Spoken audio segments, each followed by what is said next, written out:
I am the man and I am the artist, always. You're part of the success because when I'm on stage, I don't do something special. It's me. And that's what they see and that's what they like.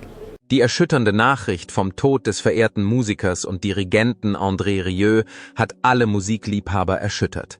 Der junge André Rieu gab eine zu Herzen gehende Erklärung ab, die alle zu Tränen rührte, nachdem er eine niederschmetternde Prognose erhalten hatte.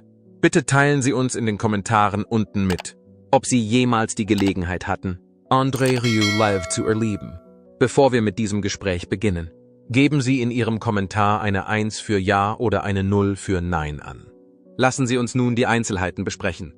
Jüngsten Berichten zufolge kämpfte André Rieu mit einem schweren Gesundheitsproblem, das seine Leistungsfähigkeit beeinträchtigte. Als er abrupt einige wichtige Auftritte absagte, waren seine Fans sofort alarmiert. Die Enthüllung der Wahrheit durch intime Familienmitglieder ist herzzerreißend. Die finanziellen Schwierigkeiten und beruflichen Hindernisse von André Rieu. André Rieus größter Schmerz bezog sich nicht auf seine Karriere oder die Veränderungen in der Musikindustrie, sondern auf die Phasen seines Lebens, in denen er mit extremen finanziellen Schwierigkeiten konfrontiert war. Bei der Menge an Traurigkeit, die er im Laufe seines Lebens erfahren hat, ist dies die wahrscheinlichste Antwort. Er ist nicht nur kreativ, sondern auch ein wohlhabender Geschäftsmann. Einer, der nie etwas anderes akzeptiert, als der breiten Bevölkerung die bestmöglichen Erfahrungen zu bieten. Doch gerade dieses Engagement zwang ihn zu einer Entscheidung, die unvorhersehbare Folgen haben sollte. Am Ende sollte sich diese Entscheidung als einer seiner größten Fehler erweisen. Als André Rieu 2008 einen neuen Vorschlag machte, war dies ein gewagter Gedanke. Mit der Absicht, eine exakte, lebensgroße Reproduktion von Schloss Schönbrunn herzustellen. Seine lange Reise um die Welt fand vor der Kulisse eines außergewöhnlichen Beispiels österreichischer Architektur statt. Er wollte, dass die Besucher nicht nur Musik hören, sondern auch in eine exquisite und opulente Atmosphäre eintauchen können. Sie hatten das Gefühl, in der Ära von Johann Strauss zu leben, und deshalb haben sie es getan. Dies ist eine Etappe, aber es ist auch ein Ziel, auf das er schon seit einiger Zeit hinarbeitet. Er hat eine beträchtliche Zeit damit verbracht, daran zu arbeiten. Es gibt eine Technik, mit der man weltweit einzigartige Konzerte und Aufführungen verändern kann. Aber für mich ist dieses Ziel zu einem erheblichen Gewicht geworden. Der Nachbau von Schloss Schönbrunn soll über 24 Millionen Pfund gekostet haben. Das ist ein beträchtlicher Betrag, auch wenn André Rieu ein sehr erfolgreicher Künstler ist. Die Reise war beendet, aber die Einnahmen reichten nicht aus, um die Kosten zu decken. Er reagierte mit Erstaunen und Verwunderung. André sorgte sich nicht nur um die Qualität seiner Auftritte und die Musik, die er spielte, sondern auch um andere Aspekte seines Berufs. Er musste jedoch auch die Frustration ertragen, mit einer schlechten finanziellen Lage und wachsenden Schulden fertig werden zu müssen. Dieser Misserfolg brachte ihn in eine gefährliche Situation, in der er Millionen von Dollar schuldete und kurz davor stand, Konkurs anzumelden. Seit den Anfängen seines Lebens hatte er diesem Thema keine Aufmerksamkeit geschenkt. Lange Zeit glaubte André Rieu fest daran, dass der Erfolg ihn immer anlächeln würde und das Publikum immer da sein würde, solange er weiterhin hochkarätige Musik produzierte. Die Wahrheit ist jedoch viel schlimmer. Irgendwann erkannte er, dass seine Ansprüche nicht allein durch die Liebe zur Musik erfüllt werden konnten.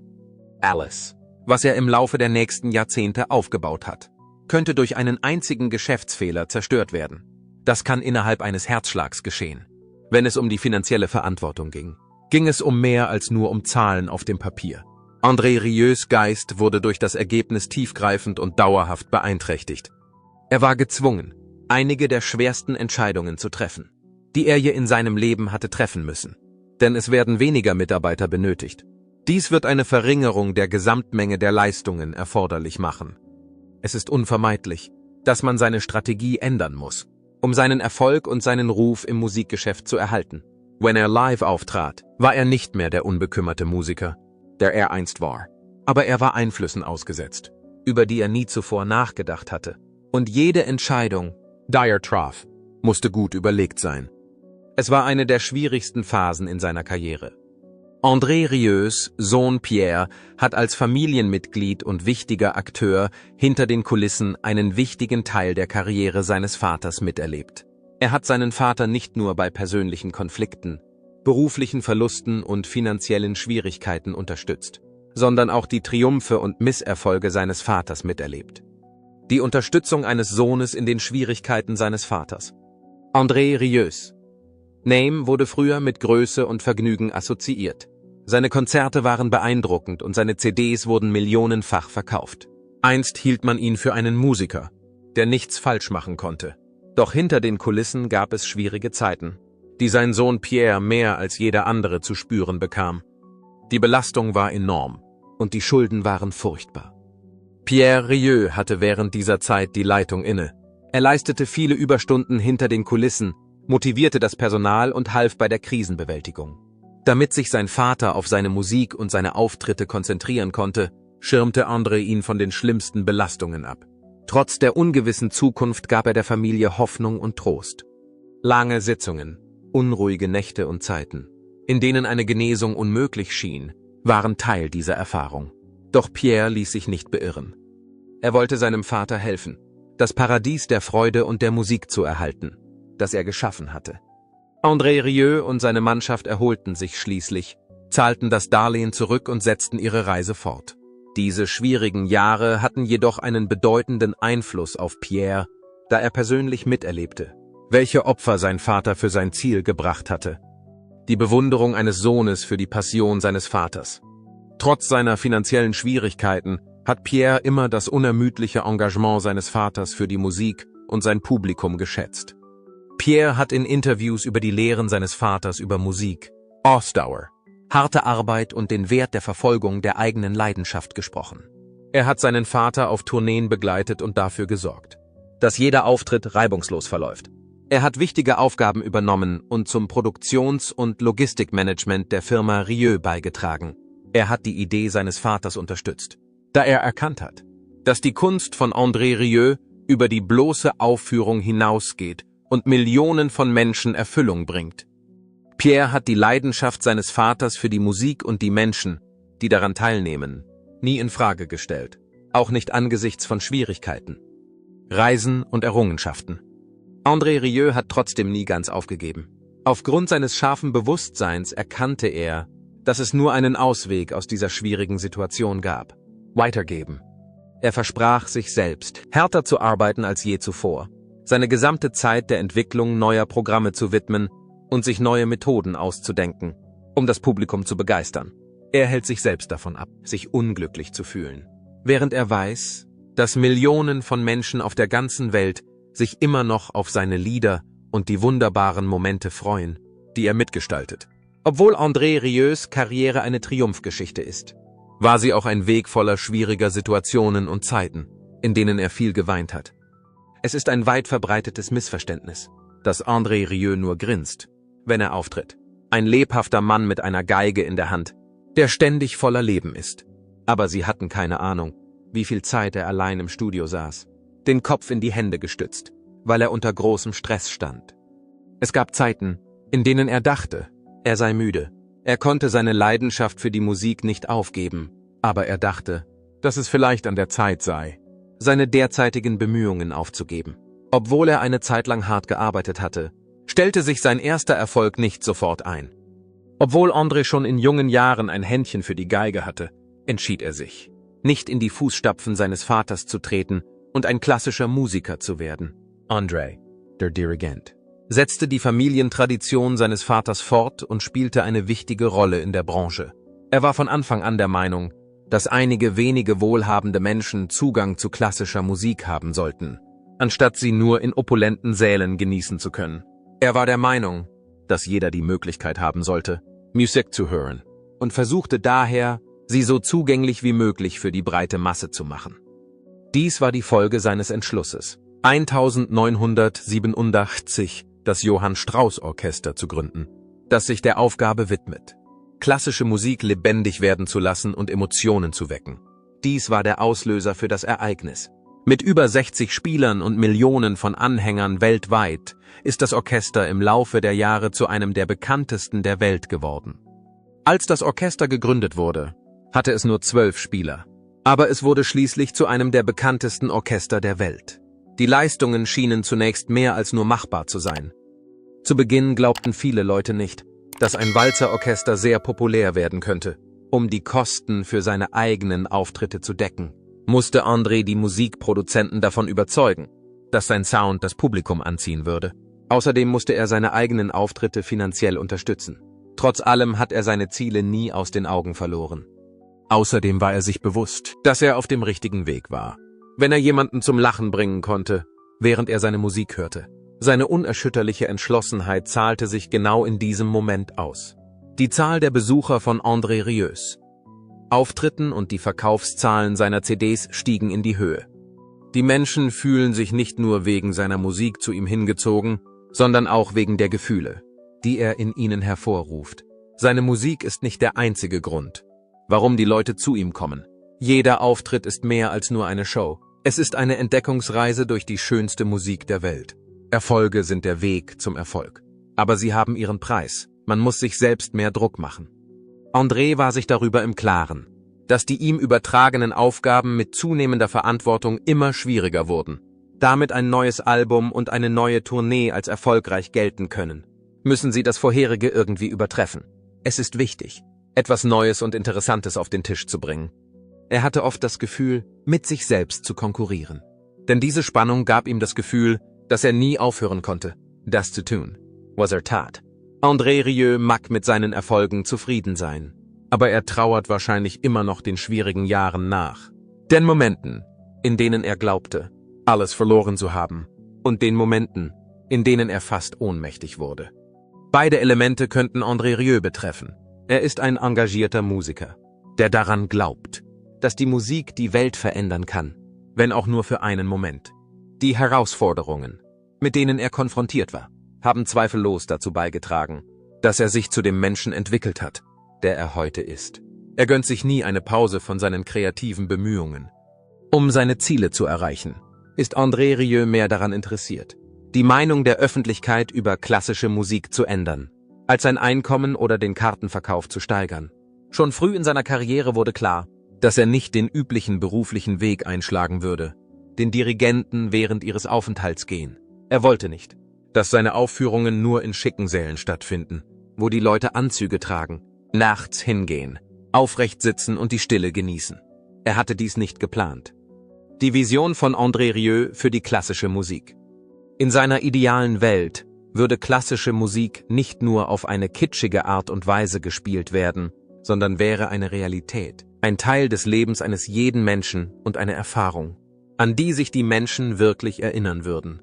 Er stellte fest, dass viele Menschen sich davor scheuten, Konzerte mit klassischer Musik zu besuchen, weil sie dachten, es sei teuer, zu formell und ein Luxus, bei solchen Veranstaltungen zu spielen. Zu dieser Erkenntnis kam er aufgrund seiner eigenen Erfahrungen. Aus irgendeinem Grund machte ihn das unruhig. Die Verwendung einer solchen Grundlage in der Musik ist falsch und sollte unbedingt vermieden werden. Jeder sollte sich daran erfreuen können. Von den Alten, die seit einem Jahrhundert leben, bis zu den Neugeborenen, die keine Ahnung haben, was für tiefe Konzepte in der Kunst enthalten sind. Es muss etwas sein, das alle anspricht.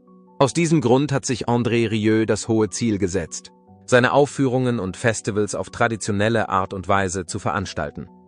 Seine Fähigkeit, eine lebendige Umgebung zu schaffen, die die Menschen zum Lachen, Weinen und Tanzen brachte, zeigte sich in den Gängen, die sich zwischen den Sitzreihen der Zuschauer erstreckten. Die Situation war seine Idee. Dies ist in der Tat keine kleine Veränderung. Die Wahrnehmung der klassischen Musik durch die Menschen hat sich durch dieses historische Ereignis drastisch verändert. Zahlreiche Mitglieder der akademischen Welt haben ihre Missbilligung über seine Taktik und ihre Verachtung für ihn zum Ausdruck gebracht. Sie sagten, er trivialisiere große Werke, indem er sie zu kommerziellen Versionen mache, anstatt Sinfonien und Walzer als Kunstwerke in ihrer reinsten Form anzuerkennen. Sie waren der Meinung, dass dies der Fall war. Aber es gab keine Anzeichen dafür, dass André ihnen zuhörte. Er war der Meinung, dass es wichtiger sei, die klassische Musik wieder zum Leben zu erwecken und diejenigen zu erreichen, die nie geglaubt hätten, dass sie sich an ihr erfreuen könnten, als sie vor der breiten Öffentlichkeit zu verbergen. Er kam zu dem Schluss, dass dies der wichtigste Faktor war. Trotz seiner unbarmherzigen Art gelang es ihm, große Leistungen zu vollbringen. Er leitete das Johann Strauss Orchester, das unter seiner Leitung zu einem der bekanntesten Orchester der Welt aufstieg. Jedes Jahr bereisen sie alle Kontinente, von Asien bis Australien, von Europa bis Amerika und alle Kontinente dazwischen. Jeder Kontinent dazwischen wird von ihnen abgedeckt. Für seine Konzerte gibt es nie genug Karten, egal wo sie stattfinden. André wird manchmal das Verdienst zugeschrieben, als erster klassische Musik in große Stadien gebracht zu haben, die zuvor nur für Konzerte von Rock- oder Popgruppen geeignet waren. Er hat bewiesen, dass Musik universell ist und dass eine Komposition erfolgreich an die Emotionen der Menschen appellieren kann, um alle Herausforderungen zu überwinden. Wenn sein Orchester ein bekanntes Stück spielt, ist André Rieu am glücklichsten, wenn er sein Publikum entweder weinen oder lächeln sieht. Vor allem aber ist er stolz darauf, dass es diese Krankheit gibt. Das gilt trotz der großen Fortschritte, die er gemacht hat. Immer noch.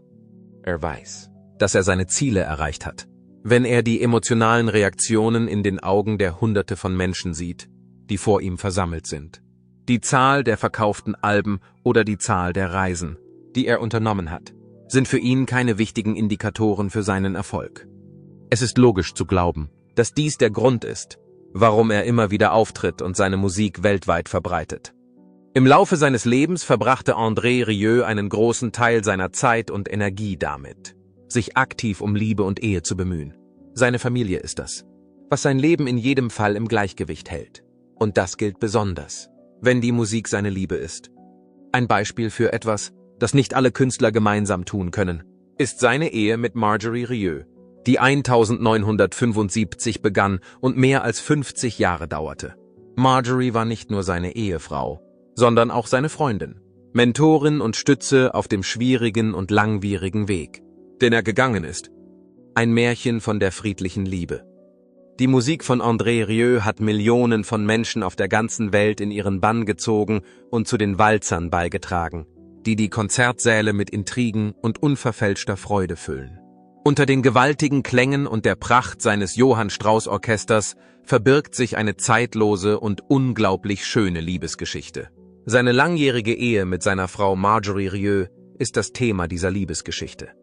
Als junger Musiker in den frühen 1970er Jahren war André nichts weiter als ein Teenager mit ungewissen Zielen. In dieser Zeit lernte er Marjorie kennen, eine kluge, intelligente Frau mit einer großen Leidenschaft für die Kunst. Weil André der Schöpfer der Musik, der Träumer und der glühende Geist war, der glaubte, dass die Musik die Welt verändern kann, verliebte sich Marjorie in ihn, obwohl sie weder von seinem Bühnenauftritt noch von seinem Talent beeindruckt war. Dies steht in krassem Gegensatz zu den zahllosen Fans, die André später für seine Beiträge applaudieren sollten. André liebte es, Geige zu spielen. Und Marjorie war nicht nur Musikerin, sondern auch Schriftstellerin und Lehrerin. Neues zu lernen und sich weiterzubilden war für sie gleich wichtig. In langen Gesprächen über Literatur, Musik und die verschiedenen Möglichkeiten, die das Leben bietet, entwickelte sich eine Beziehung, die sowohl unmittelbar als auch schrittweise verlief. Sie sah in ihm das Potenzial eines Musikers und eines Menschen, der Millionen von Menschen Freude bereiten könnte, wenn er nur seine eigene Stimme entdecken würde. Zur gleichen Zeit sah sie dieses Potenzial in ihm. André heiratete Marjorie im Jahr 1975, als er noch versuchte, seine Position im Musikgeschäft zu finden. Ihre Partnerschaft basierte auf einem starken Gefühl der Kameradschaft und des gegenseitigen Respekts, was sie von anderen Paaren unterscheidet, die durch Begehren getrennt sind. Die Anfänge meines Lebens waren nicht immer einfach. André hatte eine große Vorliebe für den Walzer, auch wenn es sich dabei um eine klassische Musik handelte, die damals nicht besonders beliebt war. Er hatte nicht nur gelegentlich mit finanziellen Schwierigkeiten zu kämpfen, sondern auch mit der Einführung seines Berufs. Marjorie hingegen blieb während des gesamten Prozesses an seiner Seite. Sie war mehr als nur seine Ehefrau. Sie war seine Vertraute, seine Strategin und seine stille Kraft. Marjorie hatte einen großen Einfluss auf Andrés finanzielle Karriere, obwohl er sich hauptsächlich auf seine Tätigkeit als Komponist und Musiker konzentrierte. Zu ihren Aufgaben hinter den Kulissen gehörten finanzielle Entscheidungen, das Verfassen von Drehbüchern und das logistische Management. Der Einfluss, den sie auf seine Karriere hatte, ist kaum zu bestreiten, auch wenn sie nicht nach Aufmerksamkeit strebte. André hat in Interviews gesagt, ohne sie wäre ich heute nicht da, wo ich bin. Er benutzt oft einen ausdrucksstarken Ton, wenn er über seine Frau spricht. Ohne sie wäre ich nicht da, wo ich heute bin. eine Familie gründen und ein gemeinsames Leben führen. Andrés Geschäft entwickelte sich stetig weiter, während die Familie immer größer wurde. Trotz Andrés hektischer Arbeit stellte das Paar seine Familie in den Vordergrund. Und so bekamen sie 2 Jungen namens Pierre und Marc. André schaffte es trotz seines hektischen Terminkalenders, Maastricht zu besuchen, die niederländische Stadt, in der er geboren wurde. Mit der Unterstützung von Marjorie konnten sie dort ein liebevolles und ruhiges Leben aufbauen.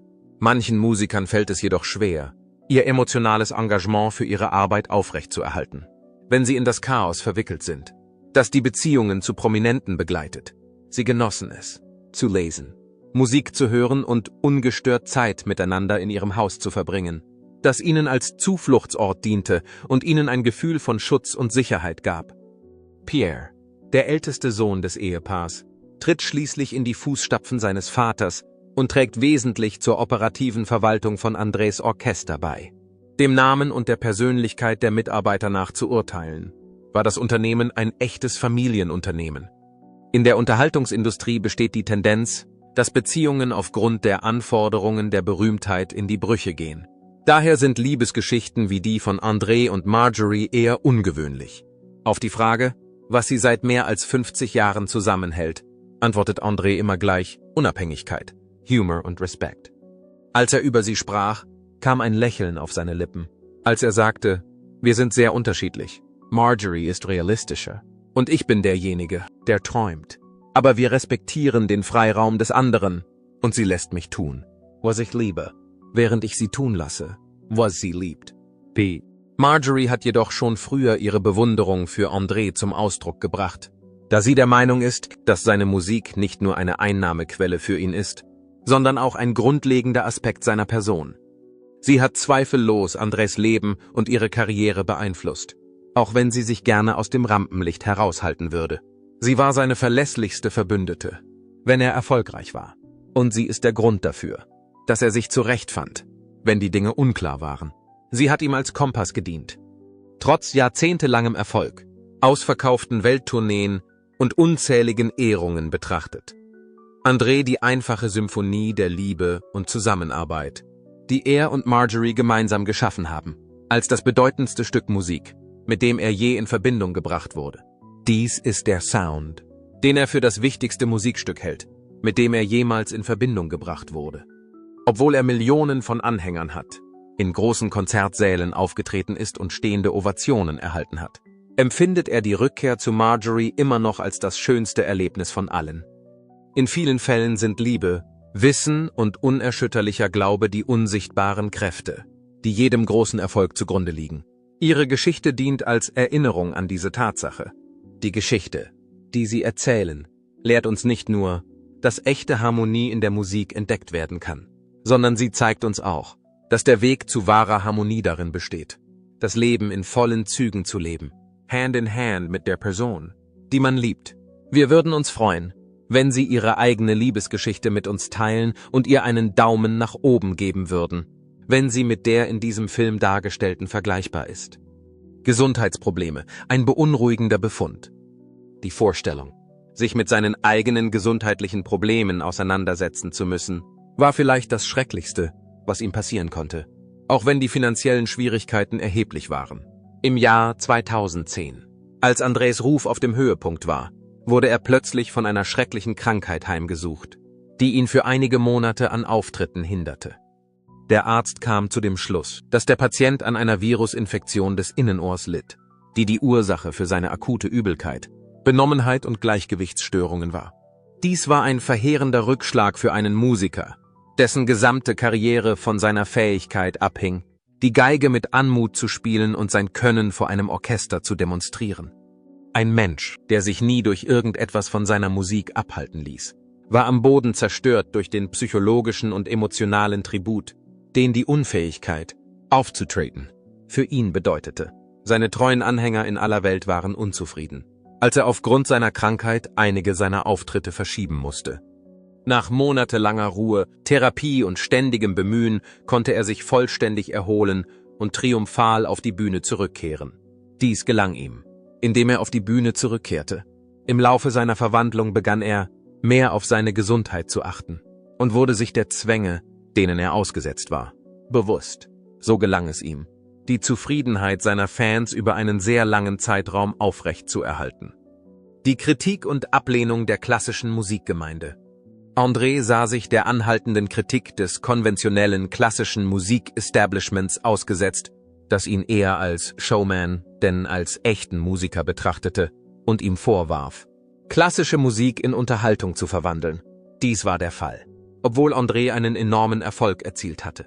Zahlreiche andere Personen waren der Meinung, seine Auftritte seien zu humorvoll, zu kommerziell und nicht ernst genug.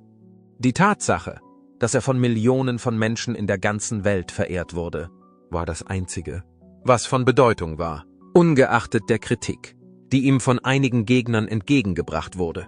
André hingegen ließ sich von dieser Kritik nicht beirren und verfolgte unbeirrt sein Ziel: die klassische Musik allen Menschen zugänglich zu machen und sie zu erfreuen, und nicht nur einigen wenigen Menschen an den offiziellen Aufführungsorten.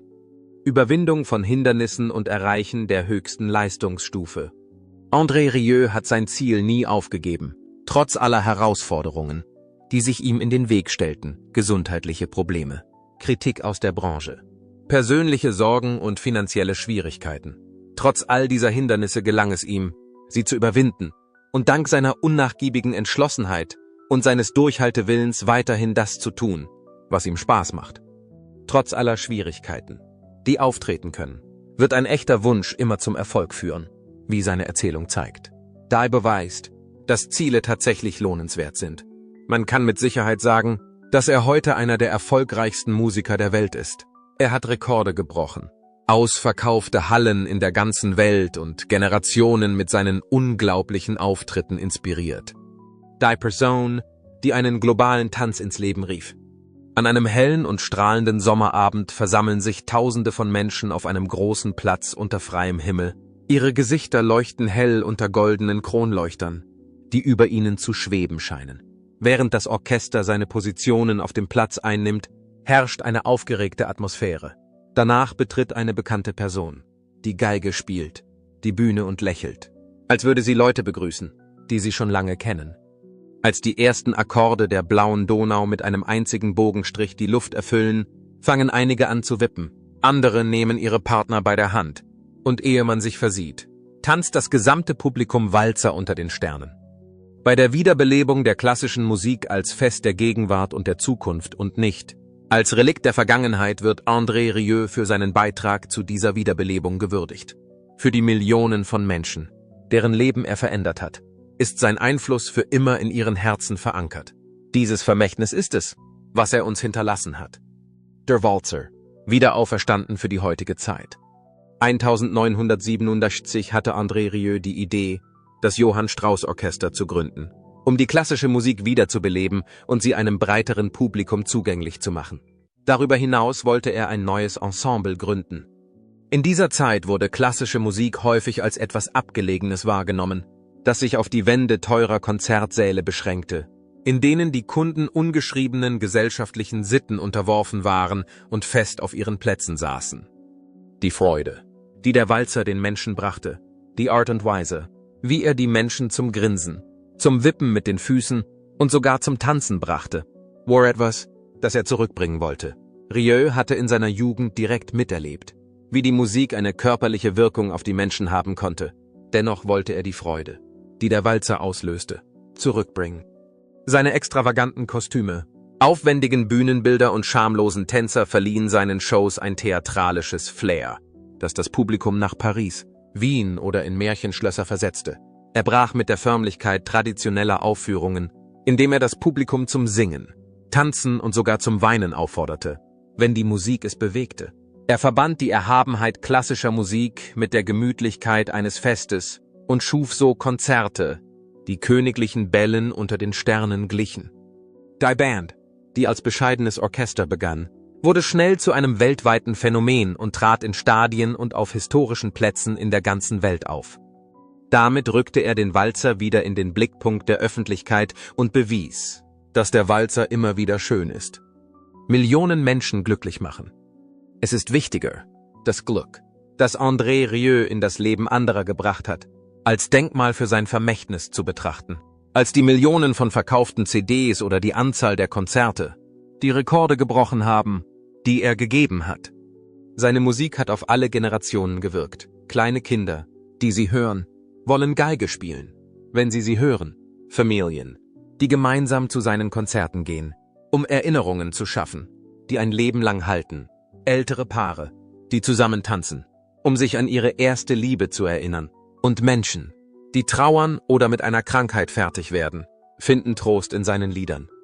Für viele Menschen ist seine Musik mehr als nur eine Quelle der Unterhaltung. Sie ist auch eine Quelle des Glücks, des Friedens und der Sehnsucht. Es gibt Geschichten von Menschen, die über Kontinente hinweg gereist sind, um die Magie seiner Live-Auftritte zu erleben. Von Menschen, die in schwierigen Zeiten Trost in seinen Liedern gesucht haben. Und von Menschen, die im Krankenhaus lagen und durch seine Konzerte wieder aufgerichtet wurden. Das Ziel seiner Konzerte ist es, das Publikum zu fesseln und mit Hilfe der universellen Sprache der Emotionen und des Gesangs, die über die Musik hinausgeht, zusammenzubringen. Ein Botschafter für kulturelle Musik, indem er klassische Musik einem Publikum nahebringt, das sonst vielleicht nicht in ein Konzert gegangen wäre, vergessene Meisterwerke wiederbelebt und sie in das tägliche Leben einführt und zeigt, dass Musik für alle zugänglich ist, nicht nur für die Reichen, ist André Rieu zu einem kulturellen Botschafter der klassischen Musik geworden. Seine Wirkung geht über die leichte Unterhaltung hinaus. Mit seinen CDs, TV-Specials und ausverkauften internationalen Tourneen hat er dafür gesorgt, dass die klassische Musik in der heutigen Zeit nicht nur erhalten bleibt, sondern aufblüht. Er hat maßgeblich dazu beigetragen, dass es heute mehr Menschen gibt, die Walzer und sinfonische Musik mögen. Dass es immer mehr aufstrebende Musiker gibt, die Menschen mit ihrer Musik glücklich machen wollen. Und dass weltweit dynamischere, umfassendere und emotionalere Konzerterlebnisse entstehen. Ein bleibendes Vermächtnis. André Rieu hat in seiner Karriere nicht nur Musik gemacht, sondern auch Erinnerungen geschaffen, die den Menschen ein Leben lang in Erinnerung bleiben werden. Das Grinsen, die Tänze und die Erinnerungen, die er für Millionen von Menschen geschaffen hat, sind ebenso Teil seines Vermächtnisses wie die Noten, die er spielt. Sein Vermächtnis wird fortbestehen, solange Orchester auftreten, solange Paare unter den Sternen tanzen und sich an den Händen halten und solange die Menschen von der verwandelnden Kraft der Musik begeistert sind. Denn André Rieus Beiträge zur Welt der Musik beschränken sich nicht darauf. Der Kosmos tanzte seinetwegen. Wir wissen ihre Zeit zu schätzen und freuen uns darauf, sie im nächsten Video zu sehen. Wenn du denkst, dass André Rieus Musik einen Einfluss auf die Welt hatte, dann teile uns deine schönsten Erinnerungen an ihn in den Kommentaren unten mit. Wenn du unseren Kanal unterstützen und mehr Artikel wie diesen sehen möchtest, vergiss nicht, ihn zu mögen, zu abonnieren und Benachrichtigungen zu aktivieren.